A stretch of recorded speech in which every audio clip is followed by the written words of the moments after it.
MI RCB कैसे qualify, इन 5 की IPL 2025 से तय है विदाई। तो आईपीएल 2025 वो साल हो सकता है जिसमें आपको पहली बार रॉयल चैलेंजर्स बैंगलोर आईपीएल की ट्रॉफी उठाती हुई नजर आ सकती है। लेकिन अगर ट्रॉफी जीतती है तो उसके लिए प्लेऑफ में जाना होगा, और प्लेऑफ में जाने के लिए आरसीबी और एमआई को कितनी जीत चाहिए आपको इस रिपोर्ट में बताते हैं। तो देखिए, अगर हम सबसे पहले बात करें आरसीबी की, तो आरसीबी ने आईपीएल 2025 में अब तक 11 मैचेस खेले हैं, यानी कि आरसीबी इस सीजन 11 मैचेस खेल चुकी है और उसके 3 मैचेस बाकी हैं।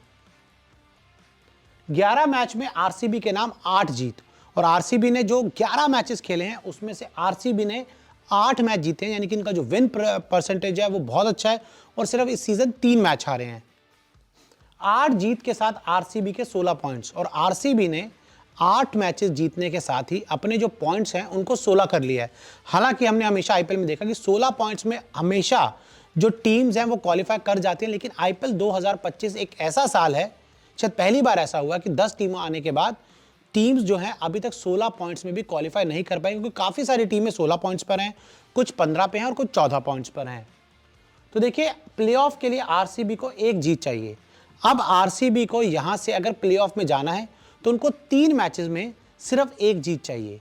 लेकिन क्या सिर्फ प्लेऑफ में जाना आरसीबी का टारगेट रहेगा? क्योंकि जब आपने 11 में से 8 मैच जीते हैं तो आपकी कोशिश ये होगी कि सिर्फ प्लेऑफ में मत जाओ, आप टॉप 2 में फिनिश करो, क्योंकि टॉप 2 में फिनिश करोगे तो आपके फाइनल मैच आने के चांसेस बढ़ जाते हैं। तो ऐसे में अब क्या करना होगा? एक जीत के साथ 18 पॉइंट्स हो जाएंगे, तो एक मैच जीतेंगे 18 पॉइंट्स हो जाएंगे और आरसीबी प्लेऑफ के लिए क्वालिफाई हो जाएगी। लेकिन टॉप 2 के लिए क्या करना होगा? 2 जीत के साथ टॉप 2 में रहेगी आरसीबी, और अगर आरसीबी अपने 2 मैचेस जीत जाती है 3 में से, तो वो टॉप 2 में आसानी से फिनिश कर सकती है। उसके 20 पॉइंट्स हो जाएंगे और फिर 20 पॉइंट से उसका टॉप 2 में फिनिश करना आसान हो जाएगा। यानी कि आपको फाइनल में जाने के लिए पहले क्वालिफायर 1 खेलना होगा। अगर आप उसको जीत गए डायरेक्ट फाइनल में, और अगर मान लीजिए क्वालिफायर 1 आप हार भी गए तो क्वालिफायर 2 आप खेलेंगे और उसके बाद आप फाइनल में जा सकते हैं जीत कर। तो ऐसे में टॉप 2 में फिनिश करना ही हमेशा इंपॉर्टेंट होता है। और अगर हम बात करें केकेआर, एसआरएच, एलएसजी से आरसीबी की टक्कर है। केकेआर कमज़ोर टीम है, एसआरएच आईपीएल से बाहर हो चुकी है, और एलएसजी का भी जो परफॉर्मेंस इस सीज़न अच्छा नहीं रहा, यानी कि आरसीबी का प्लेऑफ में जाना कंफर्म है। और जहां तक उनके विरोधियों की बात है, आरसीबी मुझे टॉप 2 में भी नजर आ रही है। अब बात करते हैं मुंबई इंडियंस की। एमआई का प्लेऑफ अभी फंसा हुआ है। आरसीबी जो प्लेऑफ के एकदम पास पहुंच चुके हैं, या फिर ये कहे कि उन्होंने प्लेऑफ में अपना पहला पैर रख दिया है, बस दूसरा पैर रखना बाकी है। तो वहीं मुंबई इंडियंस की बात करें तो मुंबई इंडियंस और प्लेऑफ के दरवाजे में इनके जो दोनों कदम है ना, वो काफ़ी पीछे हैं। वो कैसे, मैं आपको बताता हूँ। देखिए, एमआई के नाम 12 मैच में 14 पॉइंट्स हैं। तो देखिए, आरसीबी के 11 में 16 हैं और इनके 12 में 14 हैं, यानी कि आरसीबी से एक मैच ज़्यादा खेला है, और जो इनके पॉइंट्स हैं वो आरसीबी से कम है, 2 पॉइंट्स कम है। एमआई के अब सिर्फ 2 मैच बचे हैं, और मुंबई इंडियंस को अब सिर्फ इस सीजन 2 मैचेस खेलने हैं, और उन 2 मैचेस में ही इनका जो प्लेऑफ का सफर है वो तय होगा। प्लेऑफ में जाने के लिए एमआई को 2 जीत चाहिए।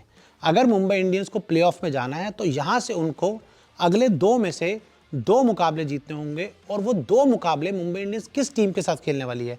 क्या कोई कमज़ोर टीम है, स्ट्रॉन्ग टीम है? आपको बताते हैं। तो देखिए, मुंबई इंडियंस की जो किस्मत है थोड़ी मुझे ख़राब नज़र आ रही है, क्योंकि उनका पहला मुकाबला दिल्ली कैपिटल से है, दूसरा मुकाबला पंजाब किंग्स से है, और ये दोनों ही टीमें आईपीएल 2025 की अब तक में अच्छा क्रिकेट खेल के आई। पंजाब किंग्स तो एमआई से भी आगे है, डी से थोड़ा सा पीछे है, लेकिन हाँ, दोनों ही टीमों ने क्रिकेट अच्छा खेला। तो ऐसे में मुंबई इंडियंस का अगले दोनों मैच जीतना बहुत मुश्किल है। जीत जाते हैं प्लेऑफ में आ जाएंगे, और अगर हार जाते हैं तब उनको फिर दूसरी टीमों के रिजल्ट पर डिपेंड होना होगा। तो ऐसे में अगर हम बात करें प्लेऑफ की, तो आरसीबी का प्लेऑफ पक्का है। उनको टॉप 2 के लिए जाने के लिए 2 जीत चाहिए। तो वही मुंबई इंडियंस को प्लेऑफ में जाने के लिए 2 में से 2 मैचेस जीतने हैं। आपके हिसाब से आरसीबी इस पॉइंट्स टेबल में कहां फिनिश करेगी और मुंबई इंडियंस कहां तक पहुंच पाएगी? हमें कमेंट करके ज़रूर बताएं।